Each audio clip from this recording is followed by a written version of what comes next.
It's been a wild week of testimony at the D.C. trial of Paul Manafort, with his former right-hand man, Rick Gates, at the center. As part of his plea deal, Gates first took the stand Monday, testified that he and one-time chair of Donald Trump's presidential campaign set up offshore accounts in Cyprus to transfer money to the U.S. and committed bank and tax fraud. On cross-examination, Gates also fessed up to embezzling money from Manafort, in part to help fund at least one and possibly as many as 4 extramarital affairs.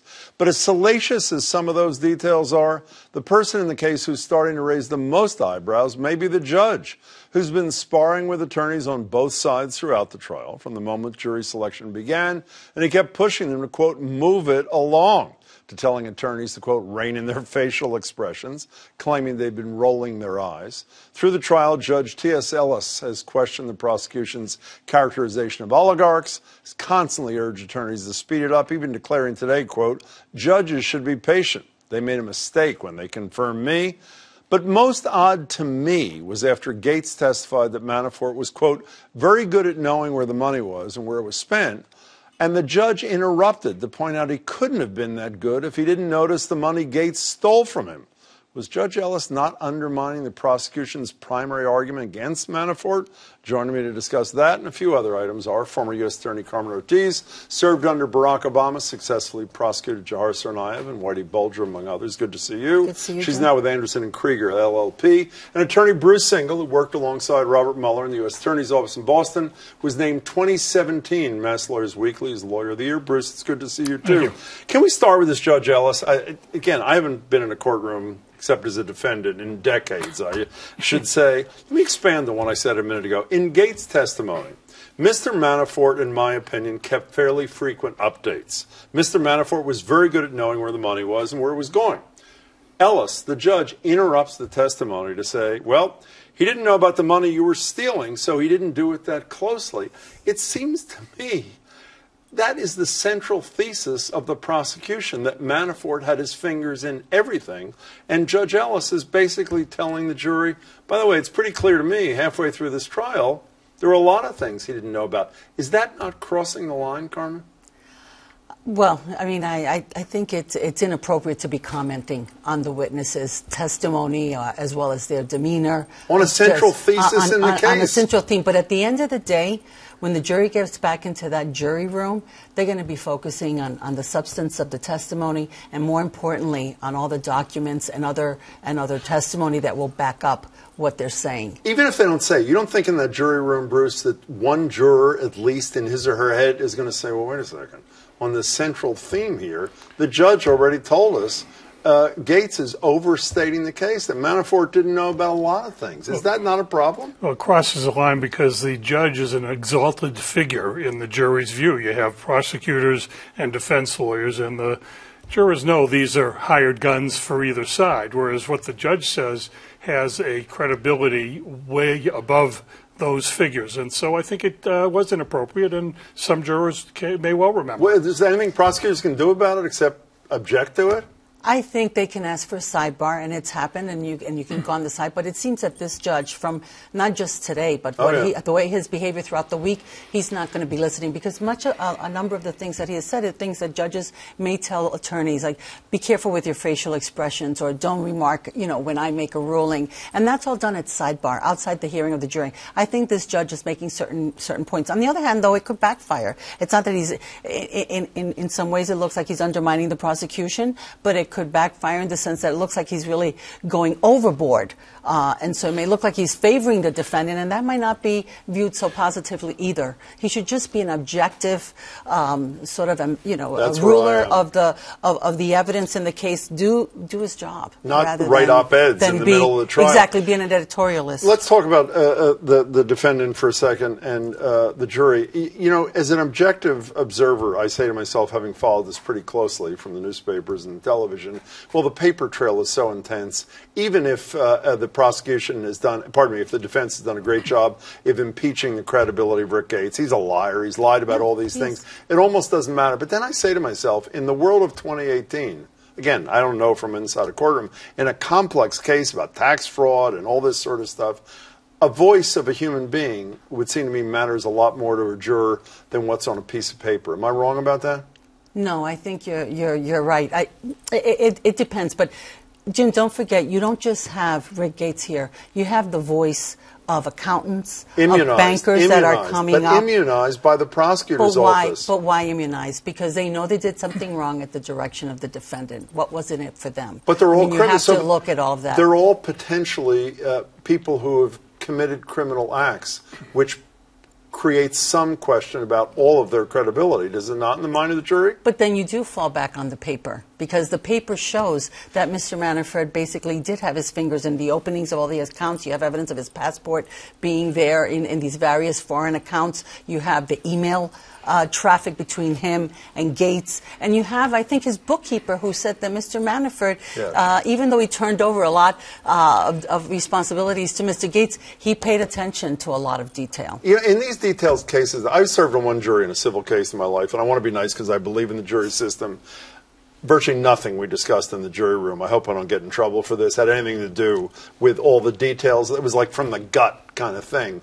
When you hear Gates go, oh, he had all these extra oh, he lied about this, oh, he lied about that, is the average juror going to be able to separate that from the hard data on emails and things like that and say, hey, the prosecution has made their case, even if I can't stand Gates and even if he should be in jail with Manafort? This is like White Collar 101. It's the classic case, despite the great celebrity.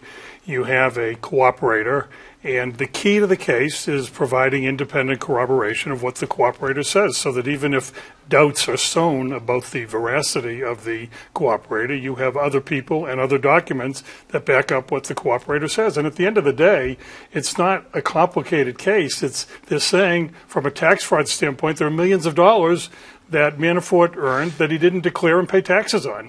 It's not that complicated. Would you worry? I asked this question to a couple of people sitting in these chairs prior to the trial starting, and I did want to repeat it.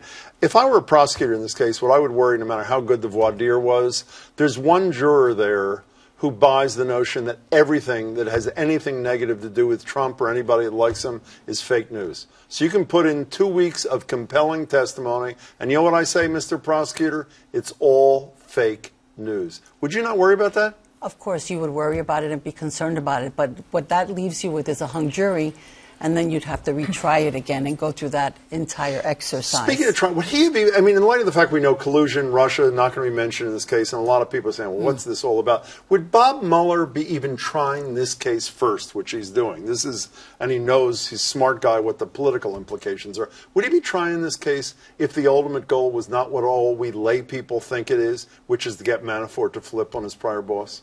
I think so. I mean, what was he supposed to do? Some people say that Manafort is being prosecuted. It's more like a political mission, but it really isn't. I mean, he was doing the Russian investigation, and he comes across Manafort and all this criminal activity. And we're not talking about just a couple of $100,000 and some tax evasion or bank fraud that occurred over the course of 6 months or 12 months. Many millions. This was many, many millions of dollars, and also over the course of many years, from 2010 to 2017 almost. Can I change gears here for a second to get to my pet peeve? I hate the expression pet peeve. I just used it. I can't stop myself. It's your show, Joe. Exactly. The fact that there are cameras in every state courthouse, and when you prosecuted the Boston Marathon bomber in my name and asked that he be put to death, that I was not entitled to see what you were doing, what the prosecutors were doing, what the defense. Can you defend, I know you're not the decision maker, can you defend there not being cameras in federal courtrooms when they appear to have worked brilliantly well in state courtrooms? Is there any argument for it in 2018?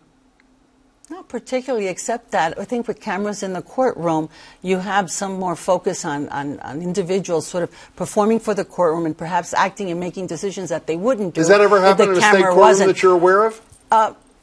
Do you know of any cases? I don't. Not really. I will say this. I'm not a proponent of no cameras in the courtroom. Does that mean you're a proponent of cameras in the courtroom? They should be in the courtroom. It's 2018. But I will say this, that one thing that was of great benefit, and you didn't feel as if you were missing out completely, during not only the Marathon trial, but also the Whitey Bulger trial, with social media and the type of coverage that those cases had, you could follow basically word for word what was happening in the courtroom. I read social media. Every tweet was different from every other tweet, and they were just describing the exact same facial expression, the same testimony? Oh, don't get me wrong. I think definitely cameras should be in the courtroom. However, I'm saying that you still, as a member of the public, had some access. Has some access. And also go to the courtroom. And ultimately, it's a Congress or a Supreme Court decision. It's not yours or hers. But where are you on this? I think they should be allowed, and I think that whatever potential excesses there are of people, lawyers or others, acting out for cameras, I think a good judge can control that and would control that. Like Judge Ellis, for example. Well, I know. What do you do when you have a Judge Ellis? You have this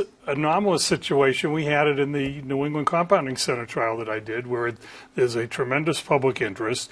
In the courtroom itself, you have this sophisticated electronic equipment where you can show things by audiovisual means. And then in terms of depicting the players, you have an artist there with a piece of chalk, drawing chalk. And it's like the 1800s. It's so archaic, yeah. We only have a minute left. I just want to quickly turn to this whole debate between Rudy Giuliani, the president, as they call him on CNN, his TV lawyer, and Mueller. If ultimately the game plan for Donald Trump and his lawyers is not to testify, does Bob Mueller go ahead and release his report to Congress, or does he get in a protracted fight over subpoenaing the President of the United States, which will be contested, which could take years? What does he do? Well, he certainly has that subpoena power in his pocket. I have frankly expected that by this time, having failed to reach an agreement with Giuliani on an interview, that he would have exercised that authority. Clearly, there's concern about how long it would take to get to the Supreme Court. I mean, the whole game plan here, Giuliani clearly wants to end up saying no and blame Mueller, saying we were willing to testify. Yes, it was ridiculous conditions set by Mueller, right? Well, I think that is the game plan, and I think it's a good game plan, because if you're representing Trump, the last thing you want to have him do is go in front of Mueller for an interview. So very quickly, is your sense that Mueller would release a report and saying we attempted to get the testimony of the president and we just couldn't cut a deal, we're moving ahead, and ignore a whole subpoena fight? I think that they will aim and they'll try to put an urgency to that process of enforcing the subpoena. At the end of the day, the president can take the fifth, and he doesn't have to testify. Boy, that would be something. Carmen Ortiz, nice to see you. Appreciate it. Thank you. Thank you very much, Jim. Appreciate both of you.